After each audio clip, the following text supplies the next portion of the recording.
¿Se ve la presentación? Sí, Doc, ya se ve. Bien, ahora vamos a ver las complicaciones. Tenemos las complicaciones eléctricas, es decir, las arritmias cardíacas. Y en las primeras horas el infarto puede morirse por arritmias cardíacas, fundamentalmente por arritmias ventriculares. Empieza con extracístoles ventriculares, después taquicardia ventricular y termina en fibrilación ventricular y muerte súbita. Eso quiere decir que un infarto, por eso desde que llega se le monitoriza y se empieza con extrasístoles ventriculares, se le puede dar beta bloqueadores o amiodarona. No tiene mal pronóstico en las primeras 48 horas, pero cuando se presenta después del infarto, sí, porque el paciente puede quedar con extrasístoles ventriculares y de repente hacer taquicardia ventricular. Y en ese caso, sí es necesario implantación de un DAI, es decir, es implantar un desfibrilador automático implantable, eso es lo que se llama DAI, desfibrilador automático implantable. O sea, se le pone, es como un marcapaso, se le pone al paciente y cuando tiene taquicardia ventricular, el aparatito descarga y lo convierte el ritmo en sinusal. Entonces, las extrasístoles ventriculares se puede dar amiodarona, beta bloqueadores y también lidocaína si no contamos con los anteriores. Entonces, cuando hay taquicardia ventricular, si tiene pulso, pues cardioversión. Y si está inestable, pues pertenece al grupo de fibrilación ventricular y taquicardia ventricular sin pulso. El tosade de punta siempre se asocia al QT largo y se trata con sulfato de magnesio. El ritmo ventricular acelerado, si cuando se aplica un fibrinolítico, se considera un signo de reperfusión.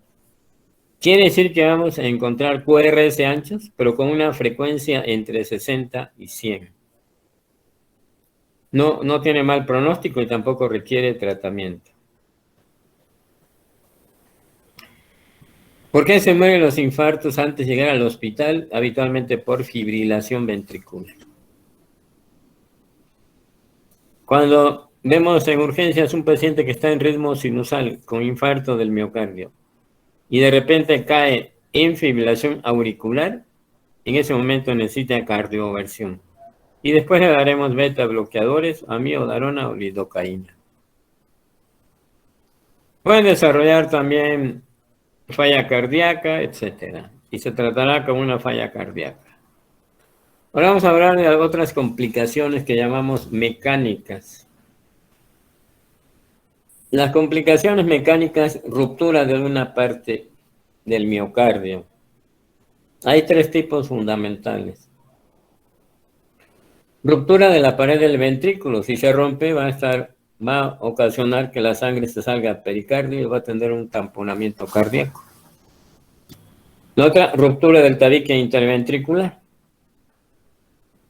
Y la otra, ruptura del músculo papilar, el ventrículo izquierdo, que va a producir prolapso de la válvula mitral y datos de edema pulmonar agudo. Son de las complicaciones mecánicas. Estas complicaciones mecánicas, habitualmente el paciente en los primeros días va evolucionando bien y de repente se complica. Los pacientes que se complican son aquellos que no recibieron fibrinolítico o se le puso stent, es decir, fueron a la sala de hemodinamia. Quiere decir que son pacientes que no sufrieron reperfusión cardíaca en la mayoría de los casos.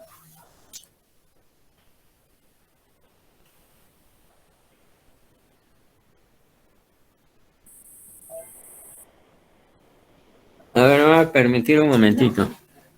No puedo hablar. ¿No?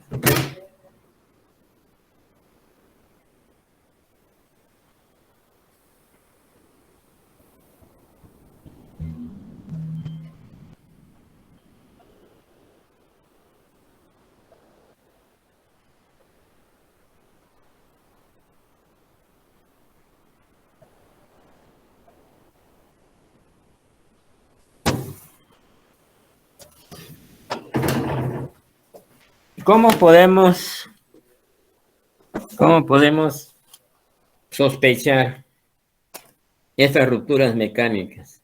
Si las sospechamos, debe de hacerse inmediatamente un ecocardiograma. Vamos a ver. 1. Ruptura cardíaca. Es decir, paciente que se rompa el ventrículo izquierdo, va a pasar sangre al pericardio y va a tener un tamponade cardíaco.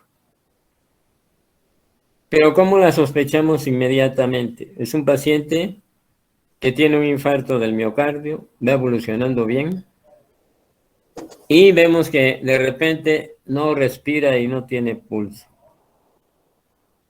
Es decir, pues tiene un paro cardíaco, es decir, pero el electro sigue mostrando actividad eléctrica, se llama actividad eléctrica sin pulso o disociación electromecánica. Entonces, lo único que hay que hacer es un ecocardiograma inmediatamente y llevarlo a sala de cirugía, por lo cual se entiende que es de alta mortalidad, porque se genera, al romperse el ventrículo izquierdo, se genera un tamponade cardíaco agudo. Entonces muchas veces no da tiempo de llevarlo a cirugía, y si necesita que se encuentre en un hospital donde tenga lo que llamamos clínica, una clínica coronaria, quiere decir que existan 24 horas quien pueda hacer el eco y que se tenga cirugía cardíaca inmediata, lo cual en la mayoría de los hospitales no hay, excepto en las unidades coronarias de los grandes hospitales. Entonces, ruptura cardíaca la sospechamos por la disociación electromecánica. No tiene pulso y el electrocardiograma continúa mostrando un ritmo. Ruptura del tabique interventricular, el paciente va bien y de repente entra en edema pulmonar agudo. Si le escuchamos, vamos a encontrar un soplo holosistólico en mesocardio. Es decir, existe ya una comunicación entre los dos ventrículos. Por lo tanto, va a pasar sangre del ventrículo izquierdo al derecho. Si escuchamos el primer ruido se llama holosistólico, y si no escuchamos el primer ruido y está en todas las sístoles se llama pansistólico. Entonces, un soplo pansistólico, lo que lo diferencia de un soplo holosistólico es la presencia a la auscultatoria del primer ruido es holosistólico, y si no se escucha, el primer ruido se llama pansistólico. Pero el paciente entra en edema pulmonar agudo, lo que hay que hacer es inmediatamente un eco y llevarlo a sala de hemodinamia. Como ven, son complicaciones muy graves que solo cuando contamos todo el equipo y cirugía cardíaca inmediata es que podrá salvarse. Y la insuficiencia mitral posinfarto, es decir, cuando hay ruptura de músculo papilar, el paciente entra en edema pulmonar agudo, necesita un ecocardiograma y llevarlo a cirugía inmediatamente para reconstruir este músculo o cambio de válvula, por lo tanto alta mortalidad. Ahora vamos a ver lo que conocemos como aneurisma ventricular. La aneurisma ventricular tenemos que sospecharlo nosotros. Primero vamos a ver cómo lo define el Guadalajara aneurisma ventricular. Desde el punto de vista electrocardiográfico es la elevación persistente del cemento ST después de un mes de transcurrido el infarto. Todos sabemos que cuando hay un infarto agudo, primero hay gran elevación del segmento ST y una Q pequeñita. A medida que van pasando las horas, días, la Q, sobre todo en las primeras 12 horas, la Q se vuelve profunda. El ST disminuye y aparece la T negativa. En estos casos aparece la Q profunda, la T negativa, pero persiste elevado el segmento ST. Entonces, lo podemos sospechar en aquel paciente que tiene infarto del miocardio y persiste la elevación del segmento ST.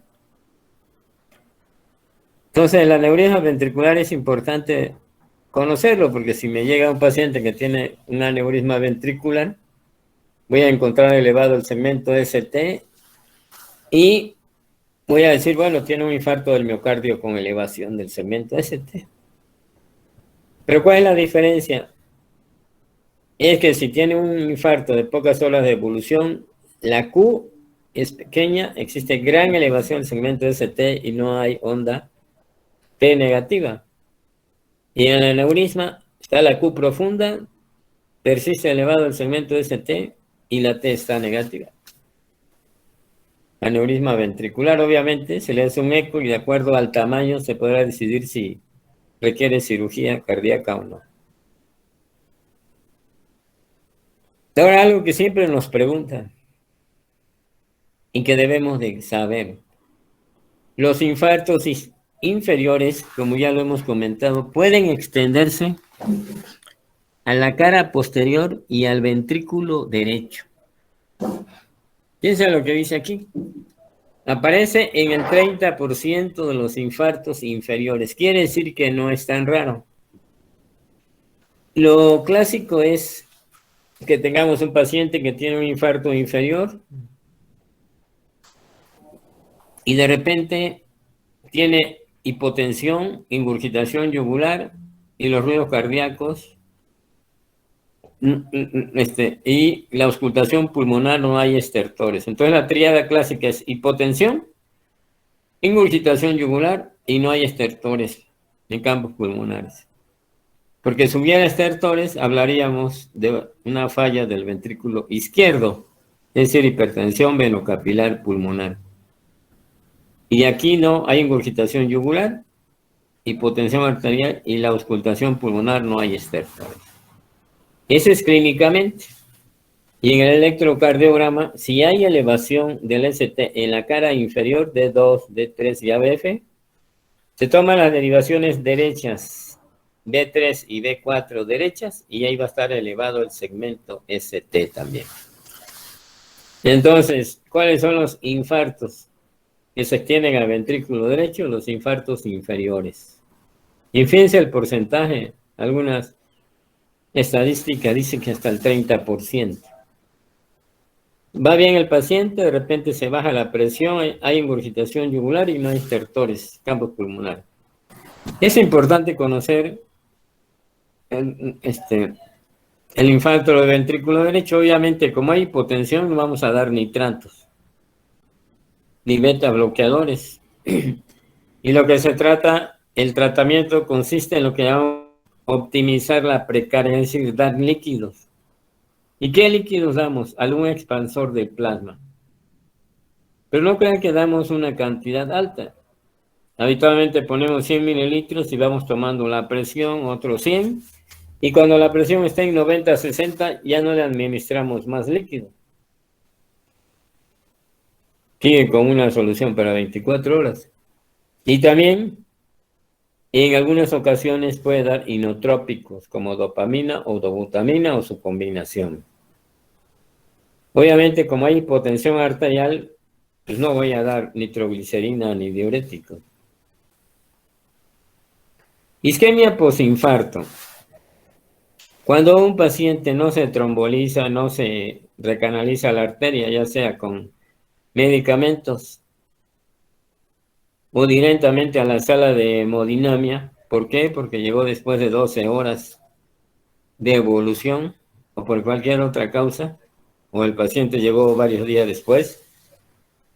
Pueden quedar angina residual, es decir, en ese caso se le hace un ecoestrés para ver si hay isquemia, y si hay isquemia, entonces sí se somete a revascularización cardíaca o colocación de stent.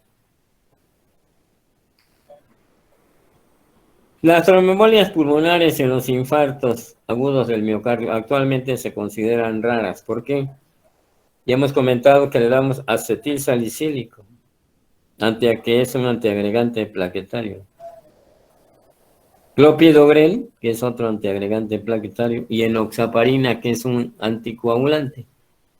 Por lo tanto, es más fácil que sangre a que se trombose.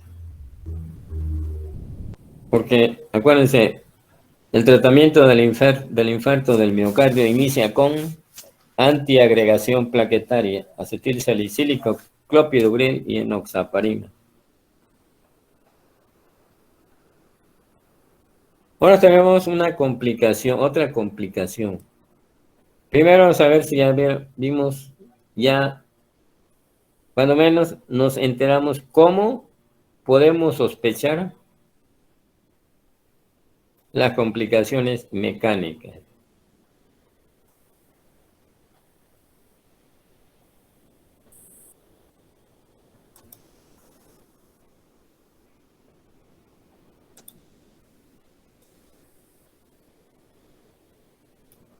A ver, complicaciones mecánicas. ¿Cómo puedo sospechar una ruptura cardíaca, es decir, ruptura de la pared del ventrículo izquierdo?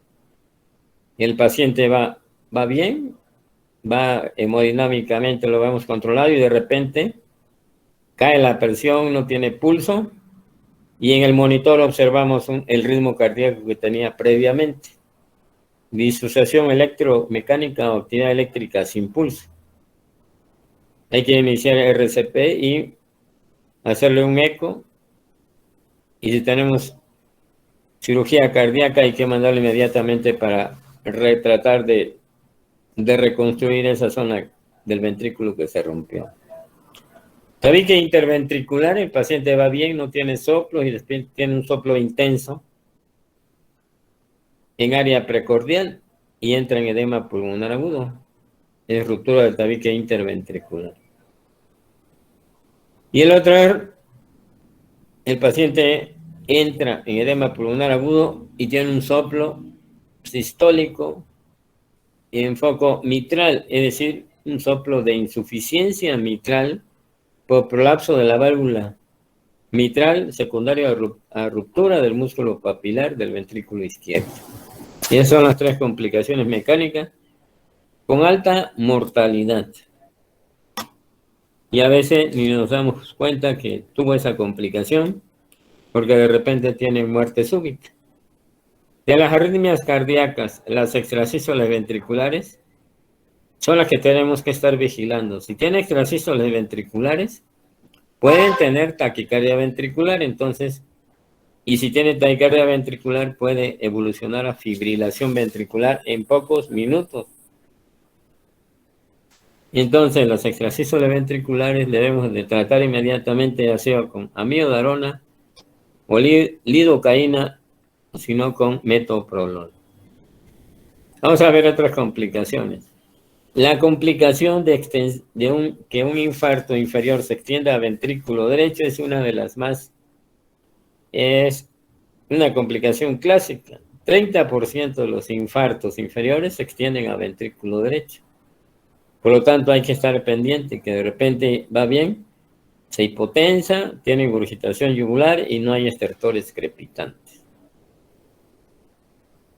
Entonces, hay que estar vigilando al paciente, aunque sabemos que los infartos inferiores también. Otras complicaciones son los bloqueos aurículos ventriculares, desde primer grado hasta del tercer grado, con bradicardia y hipotensión arterial.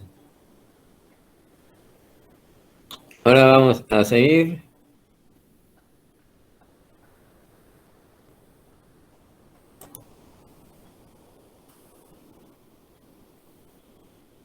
¿Se ve la presentación?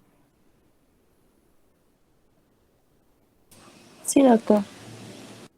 Una complicación realmente poco frecuente es lo que llamamos síndrome de Dressler. Síndrome de Dressler es una pericarditis de origen inmunológico que se presenta en los pacientes que tienen infarto del miocardio, agudo del miocardio. Es decir, el paciente 1 o 2 semanas después de un infarto decimos va bien, de repente empieza con fiebre, dolor que se exacerba con los movimientos respiratorios profundos, pero también pueden tener pericarditis y neumonitis. Y se debe a una reacción inmunológica que se presenta ocasionalmente. Solo se trata con aspirina o corticoides, están contraindicados los anticoagulantes. Entonces, síndrome de Dressler es una pericarditis postinfarto de origen autoinmune. Bien, ahora vamos a ver algo que se llama angina de Prinzmetal. La angina de Prinzmetal recibe el nombre también de vasoespasmo coronario o angina variante. Fíjense bien. Angina variante, vasoespasmo coronario, fue descrita como angina de Prinzmetal. Es un paciente joven que habitualmente fuma. Si me dicen un paciente joven tiene dolor opresivo, lo primero que debemos de investigar exhaustivamente es si es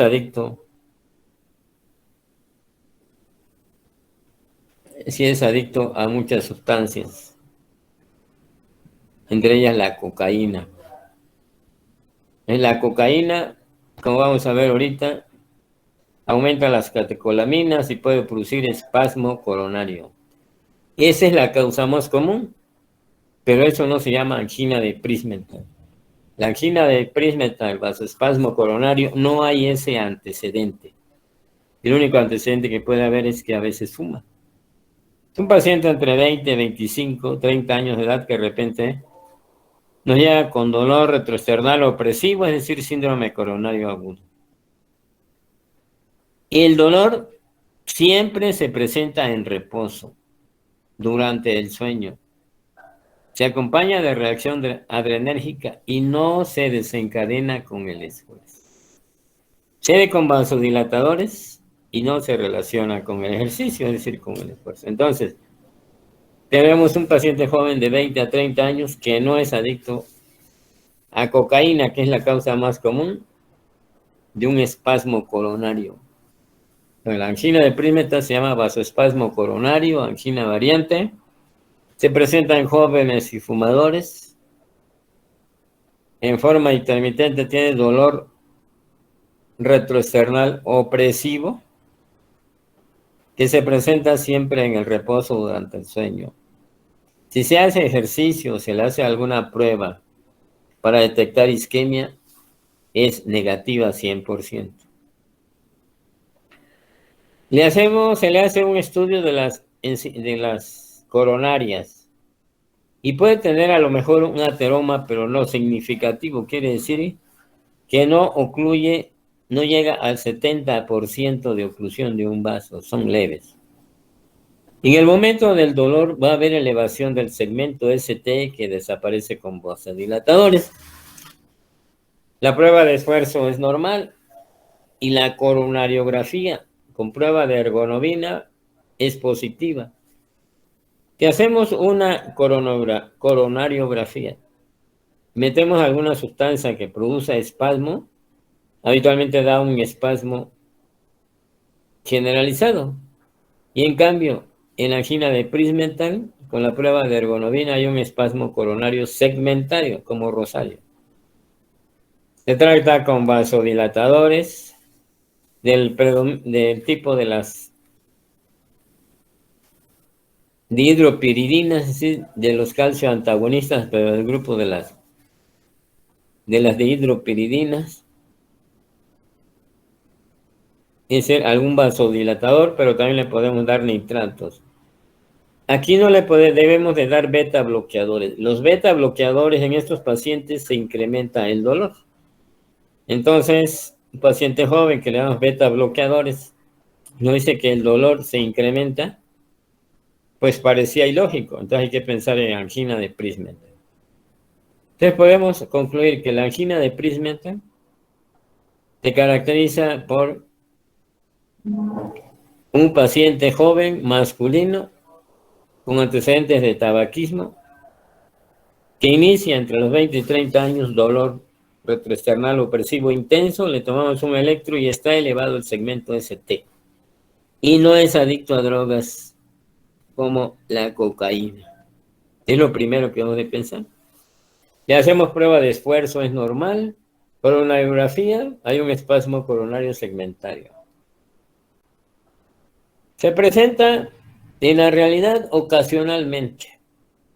Sí hemos visto de repente algún paciente de 20, 25 años que niega consumo de cocaína y que las pruebas toxicológicas son negativas, que llega con dolor retroesternal opresivo, le tomamos el electro, tiene elevación del segmento ST. Le damos nitratos y a los 15 minutos le tomamos otro electro y ya tiene un electro normal, ya no hay elevación del segmento ST. Prueba de esfuerzo normal y coronariografía con espasmo coronario segmentado, y se trata con vasodilatadores. Se puede usar calcio antagonistas y no beta bloqueador. Raro, pero sí lo encontramos. Si se manda a estudio de coronariografía, no se demuestra lesión significativa. Y el único antecedente es que tiene tabaquismo. ¿Qué hace la cocaína a nivel cardíaco? La cocaína, todos sabemos que aumenta las concentraciones de noradrenalina y dopamina. Y por lo tanto, se elevan los niveles de noradrenalina y adrenalina. Es decir, la cocaína produce una reacción adrenérgica. Todos sabemos que en corazón la reacción adrenérgica es cronotrópico e inotrópico positivo. Incrementa la frecuencia cardíaca, la contractilidad, pero produce espasmo coronario. Y este espasmo coronario nos puede llevar a arritmias cardíacas, isquemia miocárdica y en un momento dado un infarto del miocardio. Entonces, la cocaína va a producir espasmo de las arterias coronarias, sobre todo cuando existe sobredosis. Y como aumenta las catecolaminas, aumenta la frecuencia cardíaca, la presión arterial y espasmo coronario. Y al haber un espasmo coronario, si se prolonga, puede haber un infarto del miocardio. Muchos pacientes que consumen cocaína pueden tener fibrilación auricular después de haberla consumido o arritmias ventriculares por la isquemia miocárdica que se desencadena por el espasmo coronario. Aquí se le dan nitratos y calcio antagonistas. Es lo que debe de darse. No dar beta bloqueadores a los pacientes que consumen cocaína, ni que sospechamos angina de Prince-Metal o angina variante o vasoespasmo coronario. ¿Qué arritmias son las más comunes que produce la cocaína? Fibrilación auricular, pero también puede dar arritmias ventriculares, que en ocasiones son los que le causan la muerte.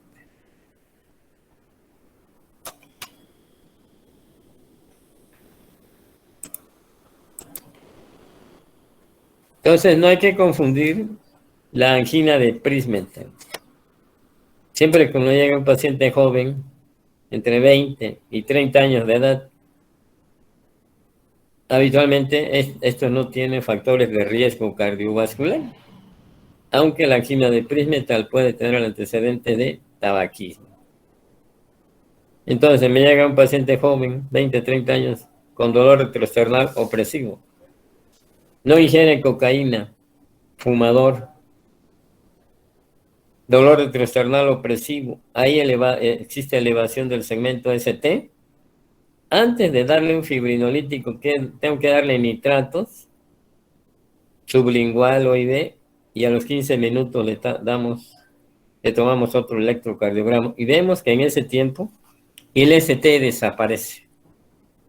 Si fuera un infarto, el ST persiste y va a haber una Q que se va a ir haciendo más profunda y el ST se va a ir disminuyendo y después la T negativa, después de 12 o 24 horas.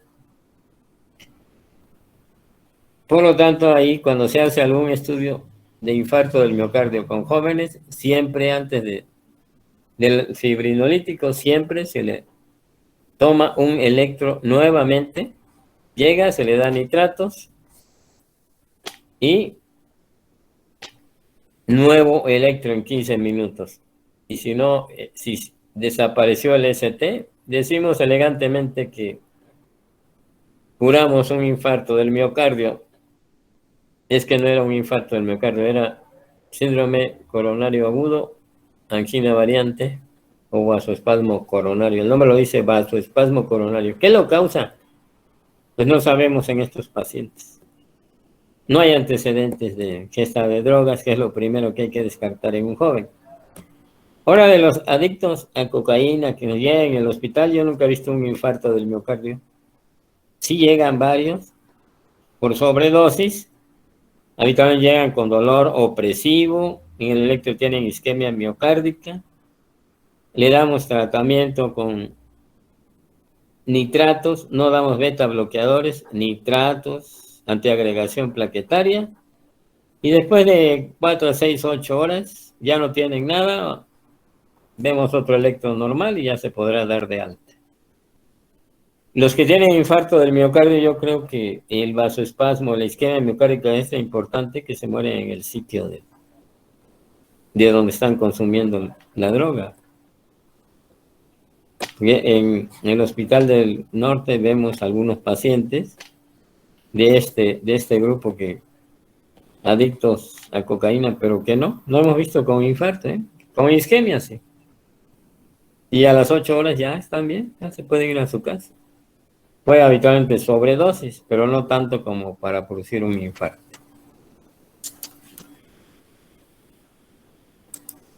Y aquí hay una pregunta muy sencilla, vamos a tratar de resolverla. Vamos a presentarla.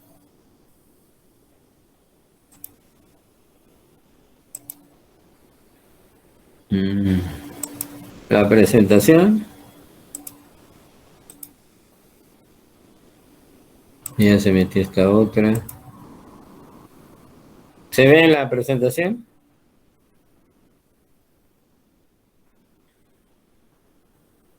Sí, doctor. Bueno, ustedes van a decir, mujer de 72 años que queda urgencia con dolor torácico, sugestivo de isquemia miocárdica de 4 horas de evolución. ¿Qué diagnóstico? Con dolor torácico opresivo, retroesternal opresivo, de 4 horas de evolución. Hasta ahí, hasta donde voy, ¿cuál es el diagnóstico? Síndrome coronario agudo. Síndrome coronario agudo, 10 minutos le tomo un electrocardiograma y se observa un descenso del segmento ST de 2 milímetros de B2 a B6. ¿Ahora qué diagnostiqué?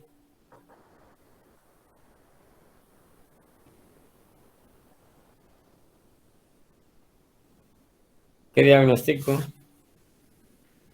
Síndrome coronario agudo y el electro no se observa un descenso del segmento ST de B2 a B6.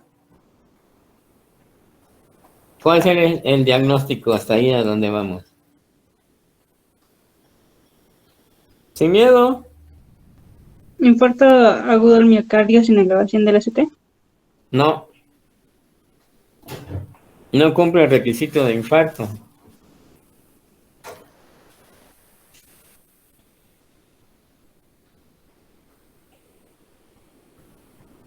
Si no está elevado el segmento ST, estoy con un síndrome coronario agudo, que pueden ser dos opciones: angina inestable o infarto del miocardio sin elevación del segmento ST. ¿Qué debo de hacer? Tomar troponina, ¿de acuerdo? Y si está elevado, hago el diagnóstico de infarto del miocardio sin elevación del segmento ST. Si está elevada la troponina, y el siguiente control se eleva más. Y si las troponinas están normales, llego a la conclusión de que tiene una angina inestable. Y el ST con vasodilatadores puede ceder o persistir. Pero no me pregunta nada de eso. Dice, ¿cuál de las siguientes opciones terapéuticas no es adecuada? A ver, ¿cuál es la no adecuada? ¿Enoxaparina se le puede poner sí o no?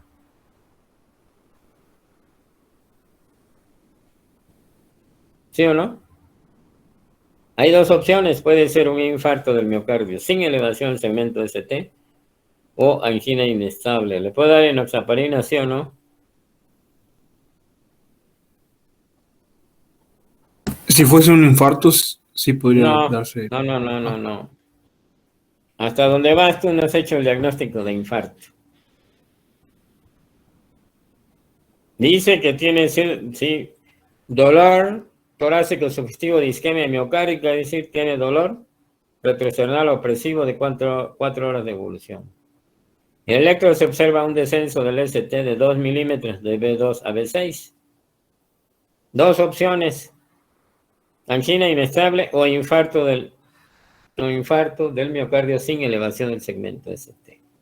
No lo puedo saber hasta tener enzimas cardíacas.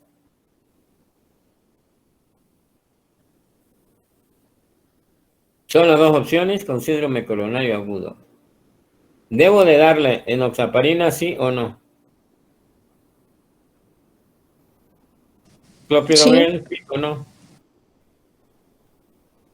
¿Acetil salicílico, sí o no? ¿Activador tisular plasminógeno, sí o no? ¿O heparina sódica? ¿Cuál es la que no es adecuada? la 4. ¿Por qué?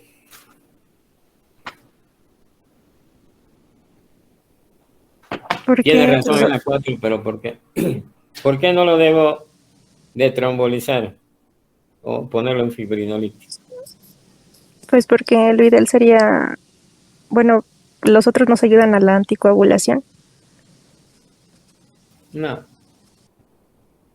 La única indicación o el único infarto del miocardio que se aplica a un fibrinolítico es infarto del miocardio con elevación del segmento ST. Si no está elevado el segmento ST, no es candidato a un fibrinolítico.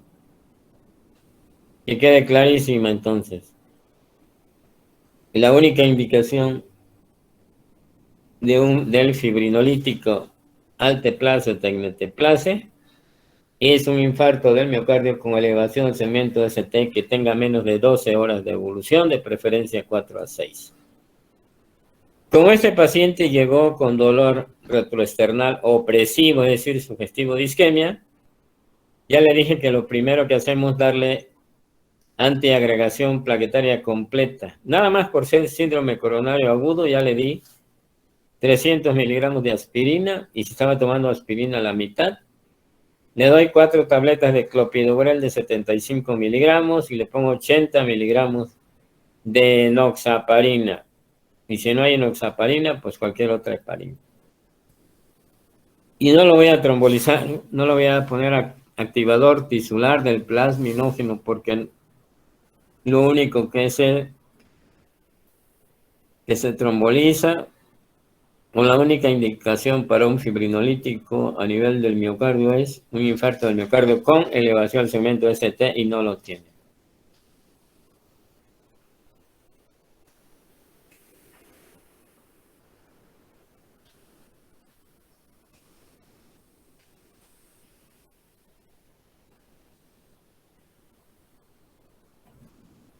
A ver, te voy a buscar otro. A ver porque este nos confunde. Masculino de 59 años en historia de cardiopatía isquémica, diabetes. Sin historia de cardiopatía isquémica, quiere decir que no tiene dolor retroesternal opresivo ni infartos previos. Diabético y fumador de 20 cigarrillos diarios. Factores de riesgo: diabético y tabaquismo. Acude al servicio de urgencias porque inició hace 30 minutos mientras caminaba con dolor retroesternal opresivo y sudación. Diagnóstico hasta donde voy.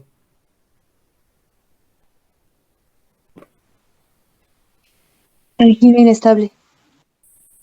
Síndrome coronario agudo.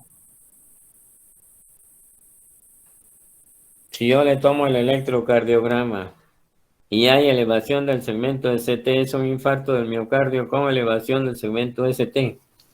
Y si no está elevado, digo que puede ser angina inestable o infarto del miocardio sin elevación del segmento ST. le tomo las enzimas cardíacas y si están normales y no se elevan posteriormente, se queda como angina inestable, y si se elevan será un infarto del miocardio sin elevación del segmento ST. Tiene la presión de 150, es decir, es diabético, fumador e hipertenso. Los niveles de K son normales y el electrocardiograma no muestra alteraciones significativas. Pero ¿qué es lo que debemos de hacer de un paciente cuando me llega con dolor retroesternal opresivo que tenga 30 minutos o menos? ¿Qué hay que hacerle? Tomarle un electrocardiograma. ¿Cada cuánto? Sí, Lo ideal llegó y sería ya cada le 10 puse minutos. un electrocardiograma y dice que no hay alteraciones significativas. Ya llegó, ya se lo tomé. Se deben de tomar electrocardiogramas seriados, es decir, cada 15 a 20 minutos, cuando menos 3,